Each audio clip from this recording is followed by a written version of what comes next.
So welcome back, and we're going to move forward with chapter 10. And in chapter 10, we are discussing subgroups and multi-teams. So there are, within teams, there are always subgroups, and there's also always multiple teams that support that group. And so this is managing project teams, and we're coming to you from the text Making the Team, a Guide for Managers, 6th edition. And this is a book written by Leah Thompson, with Pearson being the publishing company that produces this particular, that produced this particular book. And so we've been enjoying this and having, this is one of our materials that we learned from. And I just thought it'd be great. I thought Leah, again, has done a great job with this text. And that's why it's chosen, even though there are some things that have changed quite a bit since Leah wrote the book.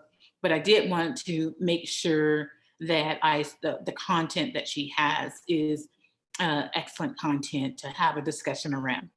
So enjoy chapter 10, and I'll see you in Coffee and Conversations as we talk about this.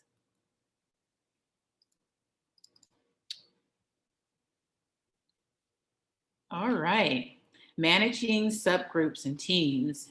Again, this is a very poignant subject for us in managing project teams. We see this a lot.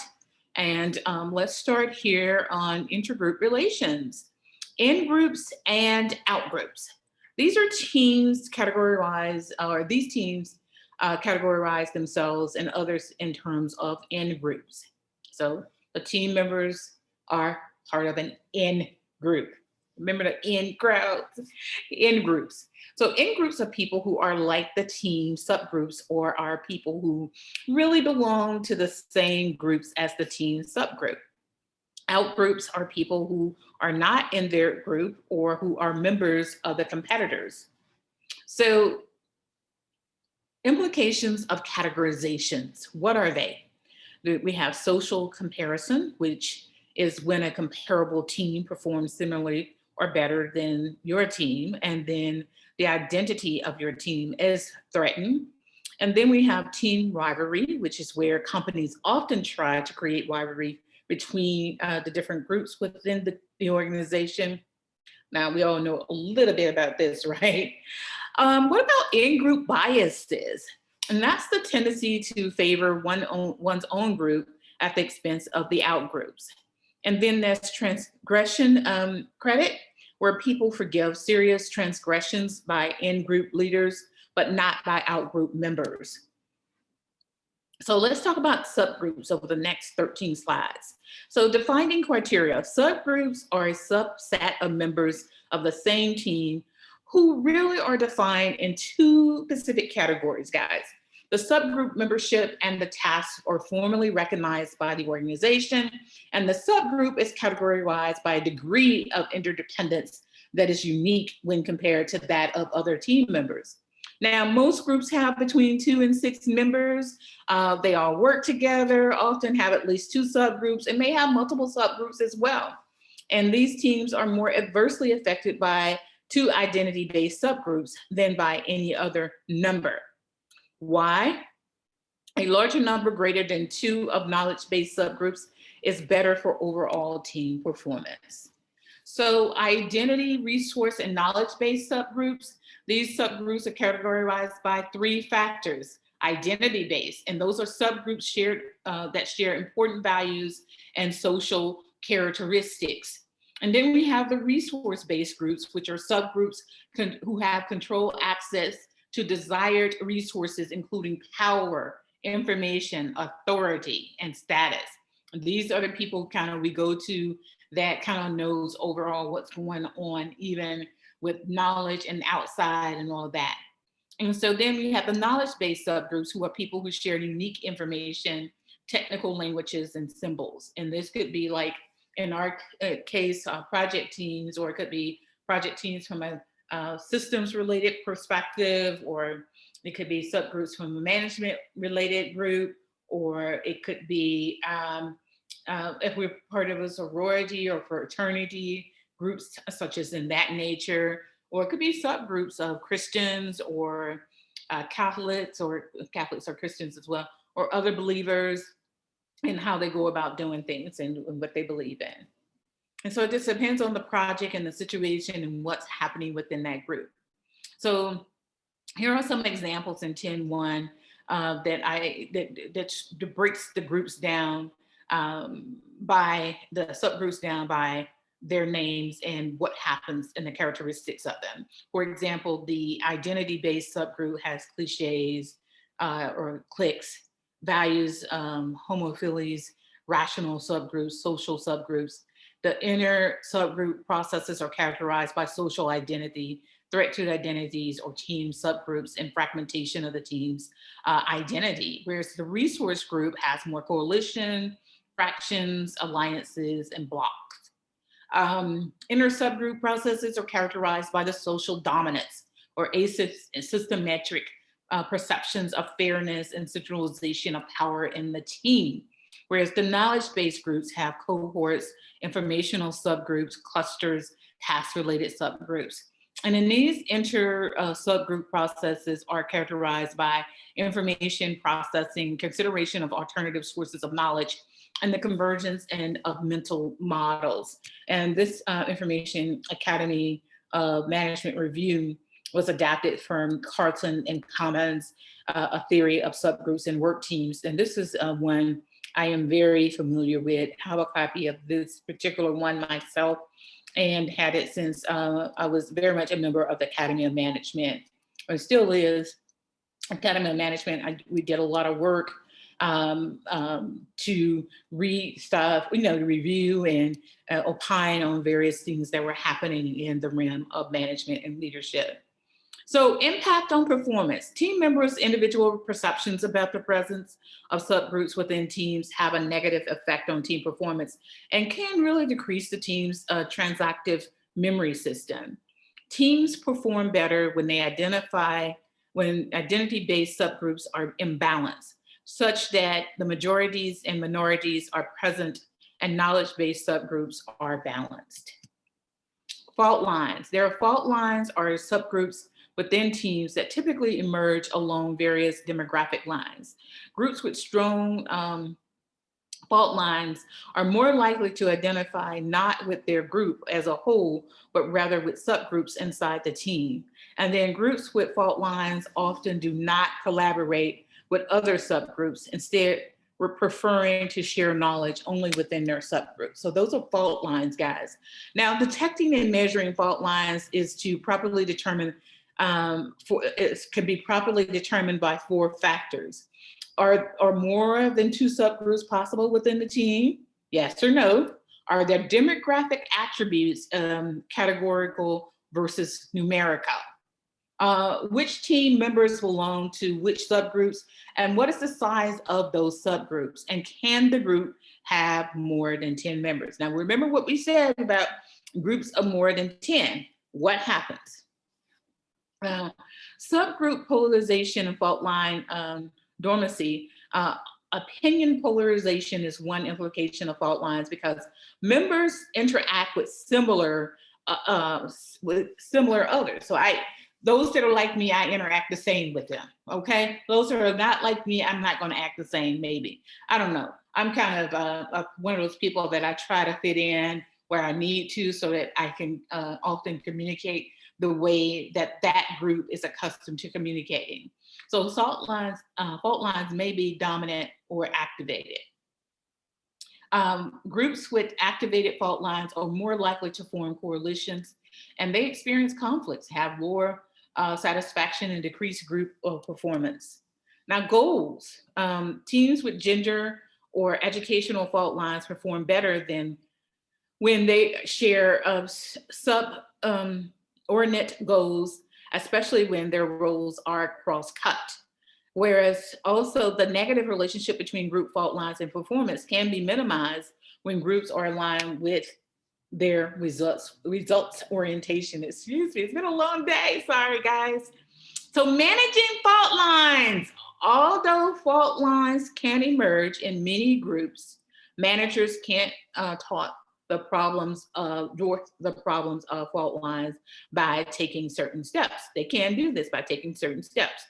So again, although fault lines can emerge in many groups, managers can oh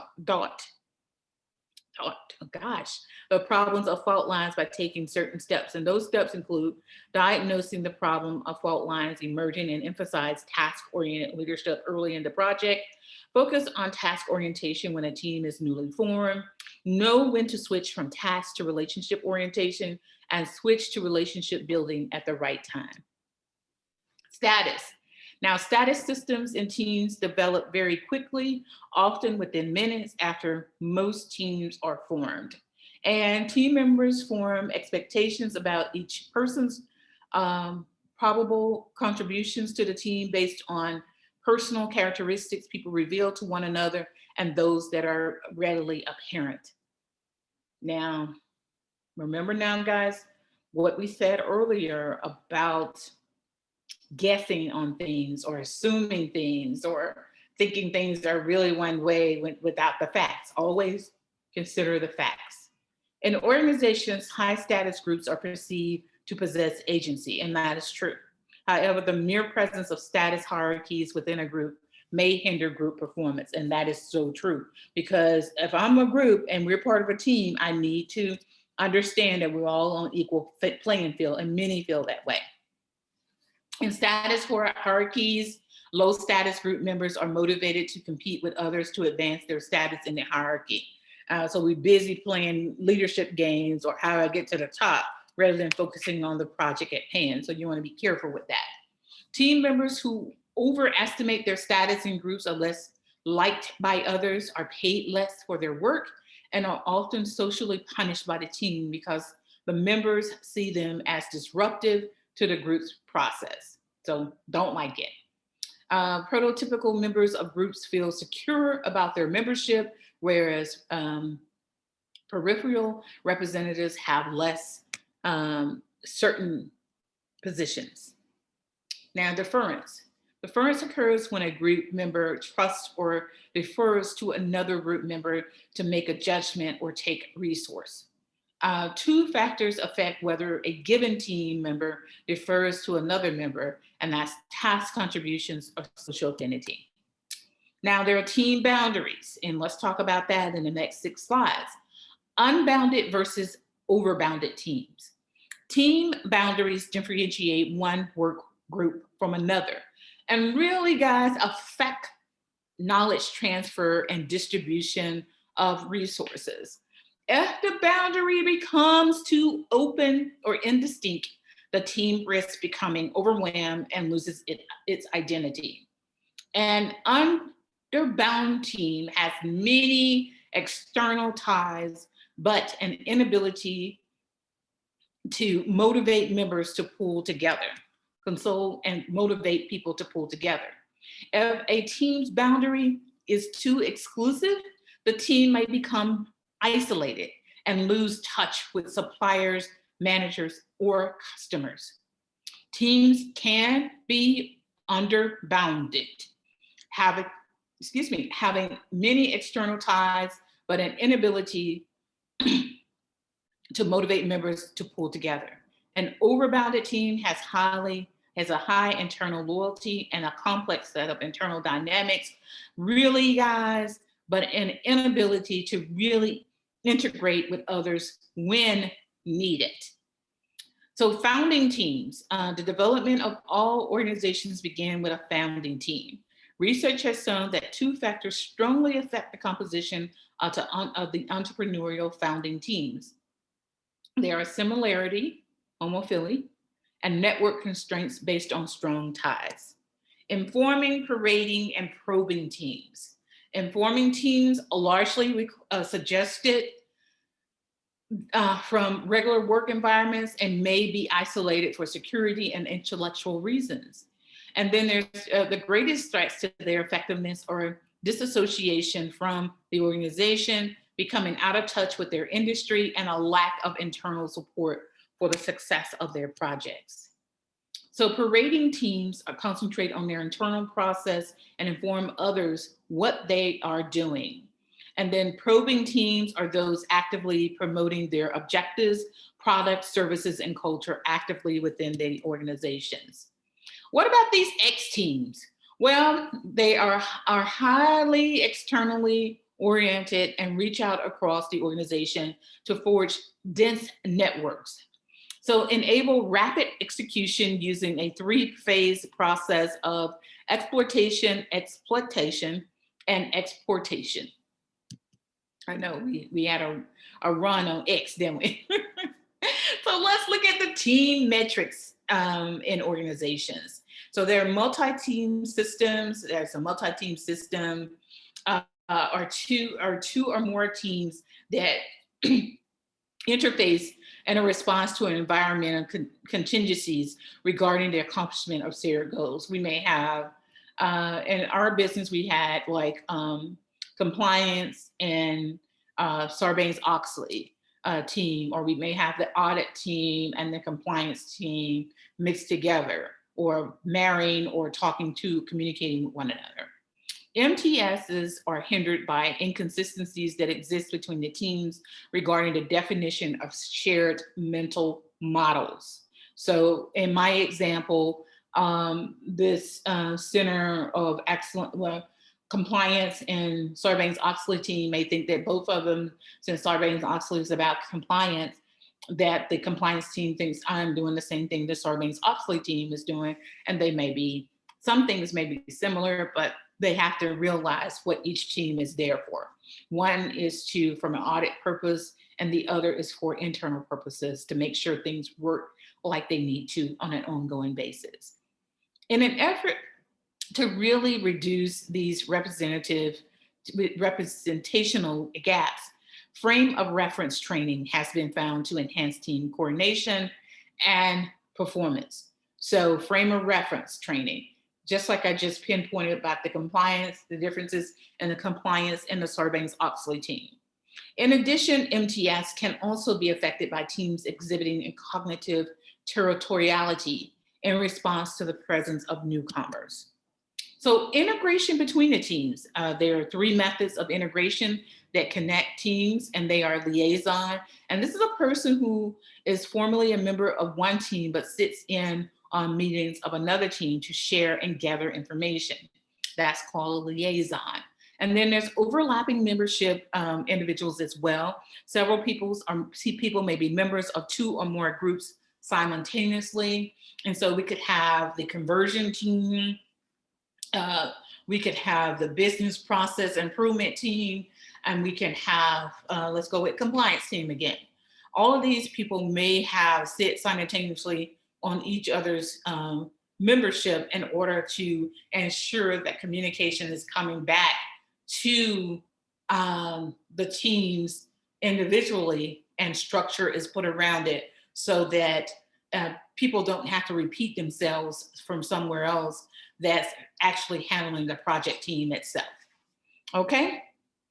And so cross-team integrating teams is a team composed of several members from other teams with integration needs responsible for documenting and communicating changes, as I just stated with the teams I provided you. There are four types of integration structures for connecting multiple teams. Management teams for strategy and direction for multiple teams and make resource trade-off among teams consistent with an overall strategy. So management teams, you may be, I worked on a project, and one of the videos that you're going to see that I share with someone I worked with that was a manager on another team, and I was management. He was in relationship management, and I was in operations management. And so as part of that operations management, I took a spinoff to the project team, and I still had to make sure that we were working together with the relationship management team in order to make sure things were consistent overall across the organization that we were responsible for, and that structures and strategy remain in place. So representative integrating teams are non-management teams with authority to make decisions that affect the context in which the teams are composed.